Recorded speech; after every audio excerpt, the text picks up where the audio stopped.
Good morning guys. स्वागत है आपका हमारे हिंदी वाला चैनल में। दोस्तों, आज हम गद्य साहित्य के ऐसे क्वेश्चंस करने जा रहे हैं जो लगते तो साधारण हैं, परंतु जब हमारे परीक्षा में हमारे सामने आते हैं तो हमें कंफ्यूज करने के लिए बहुत हैं। ऐसे क्वेश्चन हमें कंफ्यूज बहुत करते हैं। आइए आपको गद्य साहित्य के कुछ ऐसे प्रश्न बताता हूं जो आपके लिए एग्जाम के नज़रिए से बहुत महत्वपूर्ण हैं। तो चलिए दोस्तों, और हाँ दोस्तों, यदि आप हमारे चैनल पर नए हैं तो कृपया चैनल को सब्सक्राइब करें और अपने दोस्तों के साथ वीडियो को जरूर शेयर करें। चलिए दोस्तों, बताइए पहले प्रश्न का उत्तर क्या होगा। प्रश्न है, गद्य का अर्थ क्या है? ए छंदबद्ध रचना, बी बिना छंद की रचना, सी गीत, बी कविता। बताइए दोस्तों, इसका आंसर क्या होगा। आई होप दोस्तों आपने इसका आंसर बी लगाया होगा, क्योंकि इसका सही उत्तर है बी बिना छंद की रचना। गद्य दोस्तों बंधन मुक्त होता है, गद्य इसलिए उसमें कोई छंद नहीं रहता। चलिए दोस्तों, चलते हैं नेक्स्ट क्वेश्चन की ओर। क्वेश्चन नंबर 2, गद्य का प्रमुख गुण क्या है? बताइए दोस्तों। ए लय, बी तुकांत, सी सरलता और डी छंद। क्या होगा दोस्तों इसका आंसर? आई होप दोस्तों आपने इसमें लगाया होगा सी, क्योंकि गद्य का प्रमुख गुण है सरलता। चलिए दोस्तों, चलते हैं नेक्स्ट क्वेश्चन की ओर। हिंदी गद्य का विकास मुख्य रूप से किस काल में हुआ? बताइए दोस्तों, क्वेश्चन नंबर 3 का आंसर क्या होगा। हिंदी गद्य का विकास मुख्य रूप से किस काल में हुआ? तो इसका सही आंसर होगा डी। चलिए दोस्तों, आगे बढ़ते हैं डी लगाकर इस पे। नेक्स्ट क्वेश्चन, हिंदी गद्य के जनक किसे माना जाता है? बताइए दोस्तों। यह क्वेश्चन आपको यहाँ लग रहे होंगे कि नॉर्मल हैं, बट जब हमारी स्क्रीन पर सामने होते हैं तो इसमें ही कंफ्यूज होना स्वाभाविक होता है। चलिए दोस्तों, बताइए क्या होगा इसका आंसर। गद्य साहित्य के जनक किसे कहा जाता है? आई होप दोस्तों आपने इसमें ऑप्शन ए लगाया होगा। भारतेंदु जी गद्य साहित्य के जनक हैं, ऑप्शन नंबर ए। चलिए दोस्तों, चलते हैं नेक्स्ट क्वेश्चन की ओर। बताइए दोस्तों, क्वेश्चन नंबर 5, निबंध गद्य की कौन सी विधा है? बताइए दोस्तों। काव्य, कथा, विचारात्मक रचना और ऑप्शन डी है नाटक। बताइए दोस्तों। निबंध, यहाँ पर निबंध की पूछा गया है, निबंध गद्य की कौन सी विधा है? निबंध एक विचारात्मक रचना है दोस्तों। इसका आंसर हो जाएगा number C, option number C. चलिए दोस्तों, चलते हैं नेक्स्ट क्वेश्चन की ओर। कहानी का मुख्य तत्व क्या है? ऑप्शन ए छंद, ऑप्शन बी कथानक, ऑप्शन सी अलंकार, ऑप्शन डी रस। बताइए दोस्तों, कहानी का मुख्य तत्व क्या है? आई होप दोस्तों आपने इसमें लगाया होगा बी, क्योंकि बी ही इसका सही आंसर है, कथानक। कहानी का मुख्य तत्व कथानक है। चलिए दोस्तों, चलते हैं नेक्स्ट क्वेश्चन की ओर। आपका अगला क्वेश्चन नंबर 7 ये रहा। उपन्यास गद्य की कैसी विधा है? बताइए दोस्तों। उपन्यास गद्य की कैसी विधा है?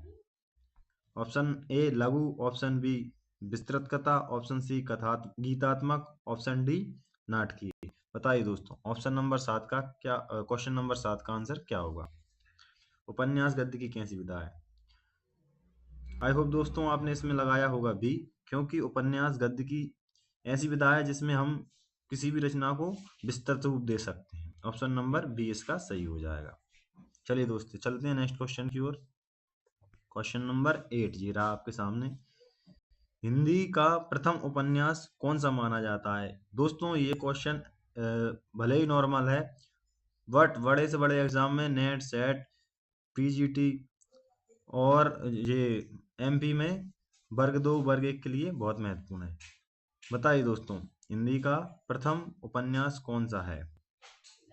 ऑप्शन है गोदान, option B Pariksha Guru, option C Nirmala, option D गबन।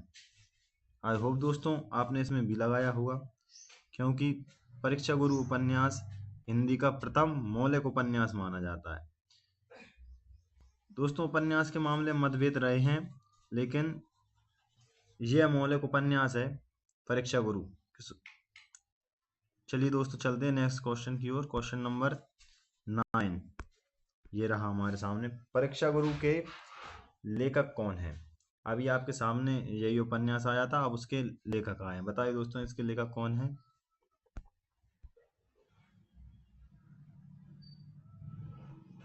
ऑप्शन आपके सामने है। Option A Premchand, option B Lala Shrinivas Das, option C Bharatendu, option D Jaishankar Prasad. बताइए दोस्तों क्वेश्चन नंबर 9 का आंसर क्या होगा? इसका सही आंसर होगा दोस्तों बी लाला श्रीनिवास दास। लाला श्रीनिवास दास ही परीक्षा गुरु उपन्यास के लेखक माने जाते हैं। दोस्तों इसकी रचना सन 1882 में की गई थी। बहुत महत्वपूर्ण क्वेश्चन है, इसको लिख लेना आप। चलिए दोस्तों चलते हैं नेक्स्ट क्वेश्चन की ओर।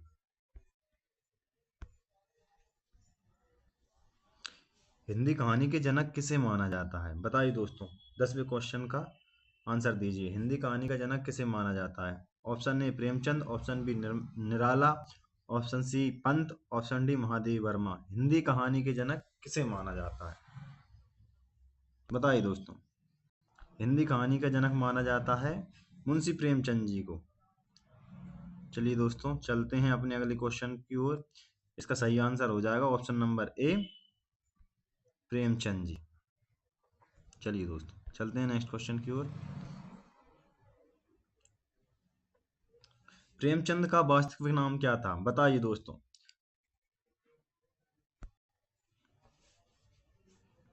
Option number A Dhanpat Rai, option B Ram Prasad, option C Hariprasad, option D Shiv प्रसाद।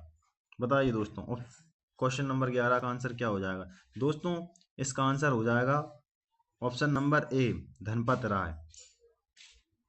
प्रेमचंद का वास्तविक नाम क्या था? धनपत राय।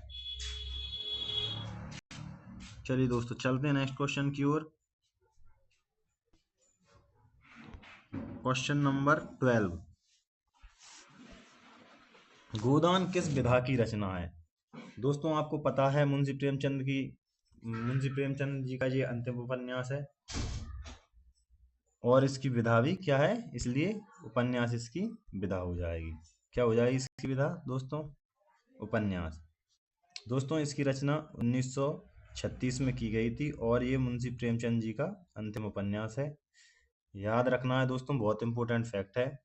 लगते हैं ये आपको नॉर्मल क्वेश्चन, लेकिन एग्जाम के दृष्टिकोण से यह बहुत महत्वपूर्ण है। चलिए दोस्तों चलते हैं नेक्स्ट क्वेश्चन की ओर। संस्मरण किस प्रकार का गद्य है? बताइए दोस्तों। मतलब संस्मरण कैसे लिखा जाता है, या ये गद्य का प्रकार कौन सा है? बताइए दोस्तों। ऑप्शन है आपका कलात्मक, ऑप्शन बी स्मृति आधारित, ऑप्शन सी छंदयुक्त, ऑप्शन डी गीतात्मक। बताइए दोस्तों छंद किस प्रकार का गद्य है? सॉरी, संस्मरण किस प्रकार का गद्य? बताइए दोस्तों। इसका सही उत्तर हो जाएगा बी, ऑप्शन नंबर बी। स्मृति आधारित गद्य है संस्मरण। आप स्मृति के आधार पर जो लिखते हैं उसी को संस्मरण कहते हैं। चलिए दोस्तों बढ़ते हैं नेक्स्ट क्वेश्चन की तरफ। हमारा अगला क्वेश्चन है